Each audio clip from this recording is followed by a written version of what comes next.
മച്ചമാരെ നമുക്ക് ചെലവ് കുറവും വീട്ടിനകത്ത് വളർത്താൻ പറ്റാവുന്ന കിടിലം പപ്പീസ് ആയിട്ടാണ് ഇന്ന് വന്നിരിക്കുന്നത്. ഒന്നാമത്തെ പപ്പീസ് വരുന്നത് പോമാണ്. ടോയ് പോമി പോലെയുള്ള പോമറേനിയൻ പപ്പീസ് വീട്ടിനകത്തൊക്കെ നമുക്ക് വില കുറവിൽ വളർത്താം.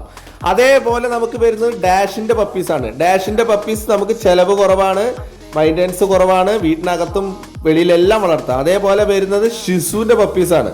ഷിസുവിന്റെ പപ്പീസ് നമുക്ക് വീട്ടിനകത്തും പുറത്തൊക്കെ വളർത്താം. അതേപോലെ ബീഗിളിന്റെ പപ്പീസ് ചെറിയ സൈസ് ബ്രീഡാണ്. ഇതെല്ലാം നമുക്ക് വീട്ടിനകത്തെല്ലാം വളർത്താൻ പറ്റാവുന്ന ബ്രീഡാണ്. ബീഗിള് പപ്പീസും നമുക്ക് ചെലവ് കുറവിൽ വീട്ടിനകത്ത് വളർത്താം. അതേപോലെ ലസാപ്സോ പപ്പീസും അതും ഇതേപോലെ നമുക്ക് വീട്ടിനകത്തും പുറത്തും എല്ലാം വളർത്താം, ചെലവ് കുറവാണ്. പിന്നെ ഈ ഷിസും ലസാപ്സും കുറച്ച് മുടി ഒന്ന് ചീകി കൊടുക്കണം എന്നുള്ള ഇത് മാത്രമേ ഉള്ളൂ. പിന്നെ വരുന്ന പപ്പിയാണ് പഗ്.